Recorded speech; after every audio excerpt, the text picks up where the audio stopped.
20 Crash from a classical, even cybernetic, perspective, technology is an extension of the body. It is the functional sophistication of a human organism that permits it to be equal to nature and to invest triumphantly in nature. From Marx to McLuhan, the same functionalist vision of machines and language, they are relays, extensions, mediators of nature ideally destined to become the organic body of man. In this rational perspective the body itself is nothing but a medium. On the other hand, in the apocalyptic and baroque version of Crash *1 technology is the mortal deconstruction of the body, no longer a functional medium, but the extension of death, the dismemberment and cutting to pieces, not in the pejorative illusion of a lost unity of the subject, which is still the horizon of psychoanalysis, but in the explosive vision of a body delivered to symbolic wounds, of a body confused with technology in its violating and violent dimension, in the savage and continual surgery that violence exercises, incisions, excisions, scarifications, the chasms of the body, of which the sexual wounds and pleasures of the body are only a particular case, and mechanical servitude in work, its pacified caricature, a body without organs or pleasure of the organs, entirely subjected to the mark, to cutting, to the technical scar, under the shining sun of a sexuality without a referential and without limits. Her mutilation and death became a coronation of her image at the hands of a colliding technology, a celebration of her individual limbs and facial planes, gestures, and skin tones.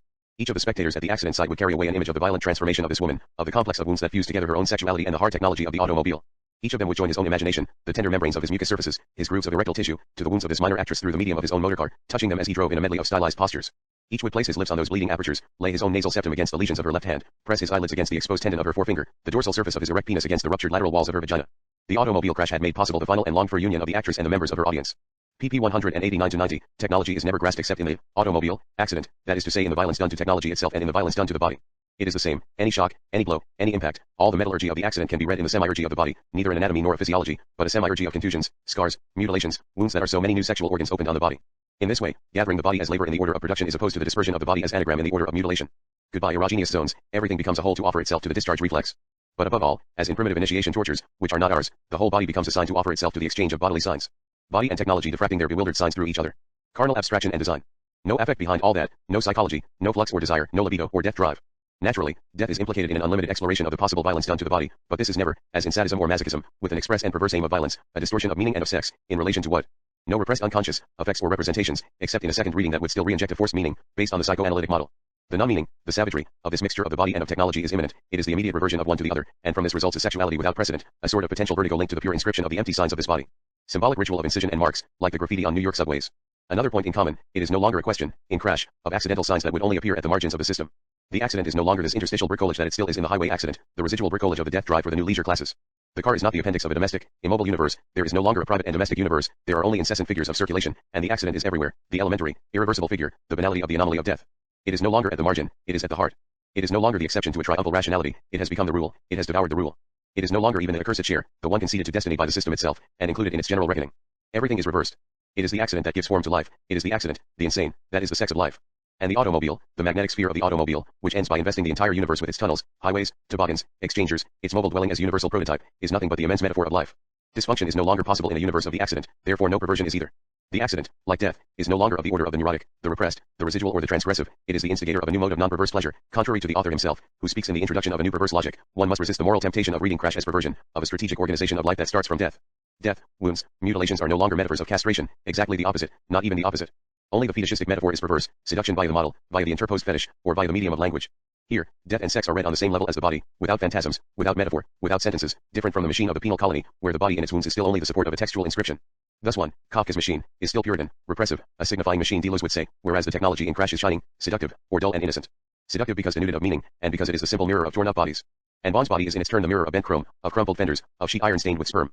Bodies and technology combined, seduced, inextricable. As Bond turned the car into a filling station courtyard, the scarlet light from the neon sign over the portico flared across these grainy photographs of appalling injuries, the breasts of teenage girls deformed by instrument binnacles, the partial mammoplasties. Nipples sectioned by manufacturers' dashboard medallions, injuries to male and female genitalia caused by steering wheel shrouds, windshields during ejection. A succession of photographs of mutilated penises, sectioned vulvas, and crushed testicles passed through the flaring light as Bond stood by the girl filling station attendant at the rear of the car, jocularly talking to her about her body. In several of the photographs the source of the wound was indicated by a detail of that portion of the car which had caused the injury. Beside a casualty ward photograph of a bifurcated penis was an inset of a handbrake unit, above a close-up of a massively bruised vulva was a steering wheel boss and its manufacturer's medallion. These unions of torn genitalia and sections of car body and instrument panel formed a series of disturbing modules, units in a new currency of pain and desire. P. 134, each mark, each trace, each scar left on the body is like an artificial invagination, like the scarifications of savages, which are always a vehement response to the absence of the body. Only the wounded body exists symbolically, for itself and for others. Sexual desire is never anything but the possibility bodies have of combining and exchanging their signs. Now, the few natural orifices to which one usually attaches sex and sexual activities are nothing next to all the possible wounds, all the artificial orifices, but why artificial, all the breaches through which the body is reversibilized and, like certain topological spaces, no longer knows either interior nor exterior.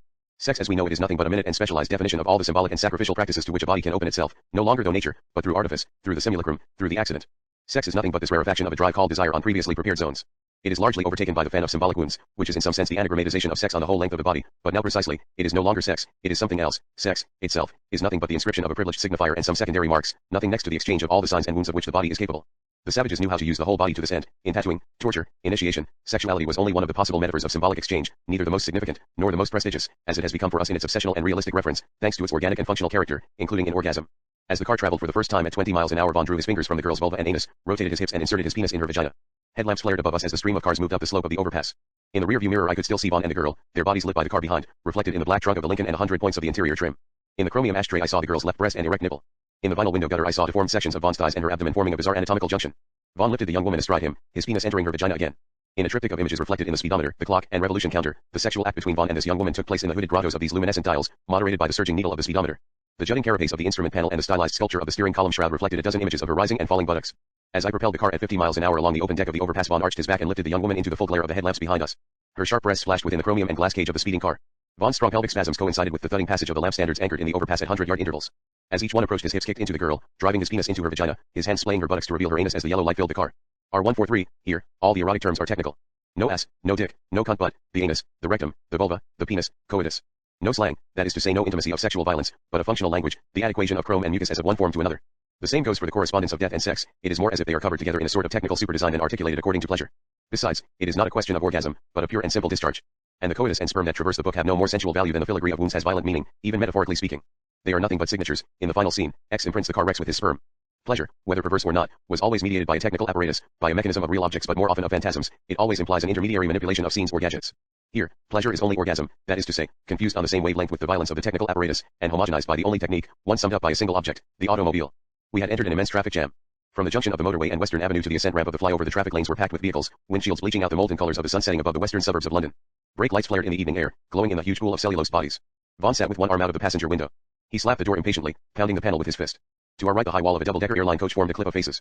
The passengers at the windows resembled rows of the dead looking down at us from the galleries of a columbarium. The enormous energy of the 20th century, enough to drive the planet into a new orbit around a happier star, was being expended to maintain this immense motionless pause. P151, around me, down the entire length of Western Avenue, along both ramps of the flyover, stretched an immense congestion of traffic held up by the accident.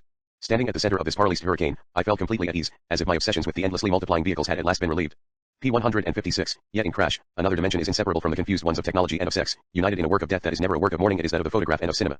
The shining and saturated surface of traffic and of the accident is without depth, but it is always doubled in Vaughn's camera lens. The lens stockpiles and hoards accident photos like dossiers. The general repetition of the crucial event that it foments, his automobile death and the simultaneous death of the star in a collision with Elizabeth Taylor, a crash meticulously simulated and refined over a period of months, occurs outside a cinematographic take. This universe would be nothing without this hyper-real disconnection. Only the doubling, the unfolding of the visual medium in the second degree can produce the fusion of technology, sex, and death. But in fact, the photograph here is not a medium nor is it of the order of representation. It is not a question of a supplementary abstraction of the image, nor of a spectacular compulsion, and Vaughn's position is never that of the voyeur or the pervert. The photographic film, like transistorized music in automobiles and apartments, is part of the universal, hyper-real, mentalist, and corporeal layer of traffic and flows. The photo is no more of a medium than technology or the body, all are simultaneous in a universe where the anticipation of the event coincides with its reproduction, indeed with its real production.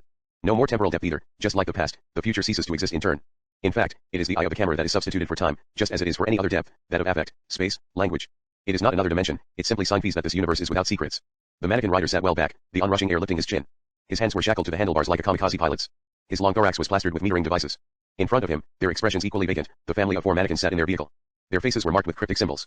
A harsh whipping noise came toward us, the sound of the metering coil skating along the grass beside the rail.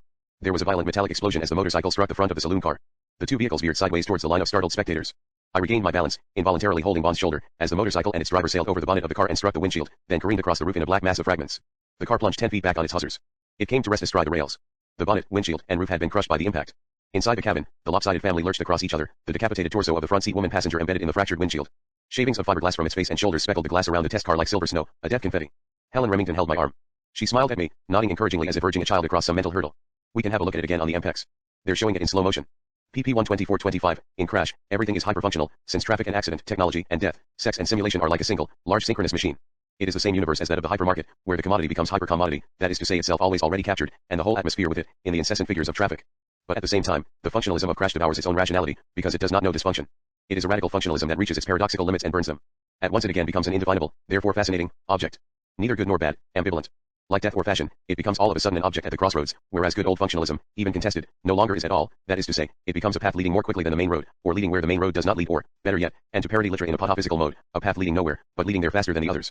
This is what distinguishes Crash from all science fiction or almost all, which most of the time still revolves around the old couple function/dysfunction, which it projects in the future along the same lines of force and the same finalities that are those of the normal universe. Their fiction surpasses reality, or the opposite, but according to the same rules of the game. In Crash, no more fiction or reality, it is hyperreality that abolishes both. Not even a critical regression is possible. This mutating and commutating world of simulation and death, this violently sexed world, but one without desire, full of violated and violent bodies, as if neutralized, this chromatic world and metallic intensity, but one void of sensuality, hypertechnology without finality, is it good or bad? We will never know. It is simply fascinating, though this fascination does not imply a value judgment. There lies the miracle of Crash. Nowhere does this moral gaze surface, the critical judgment that is still part of the functionality of the old world. Crash's hypercriticism, there also in contrast to its author who, in the introduction, speaks of the warning against that brutal, erotic, and overlit realm that beckons more and more persuasively to us from the margins of the technological landscape. *2. Few books, few films reach this resolution of all finality or critical negativity, this dull splendor of banality or of violence. Nashville, Clockwork Orange. After Borges, but in another register, Crash is the first great novel of the universe of simulation, the one with which we will all now be concerned, a symbolic universe, but one which, through a sort of reversal of a mass-mediated substance, neon, concrete, car, erotic machinery, appears as if traversed by an intense force of initiation. The last of the ambulances drove away, its siren wailing. The spectators returned to their cars, or climbed the embankment to the break in the wire fence. An adolescent girl in a denim suit walked past us, her young man with an arm around her waist. He held her right breast with the back of his hand, stroking her nipple with his knuckles. They stepped into a beach buggy slashed with pennants and yellow paint and drove off, horn hooting eccentrically. A burly man in a truck driver's jacket helped his wife up the embankment, a hand on her buttocks. This pervasive sexuality filled the air, as if we were members of a congregation leaving after a sermon urging us to celebrate our sexualities with friends and strangers, and were driving into the night to imitate the bloody Eucharist we had observed with the most unlikely partners. R157, *notes *1. J.G. Ballard, Crash, New York, Farrar, Straus, and Giroux, 1973. This introduction first appeared in the French edition published in Paris by Clement Levy in 1974 trans.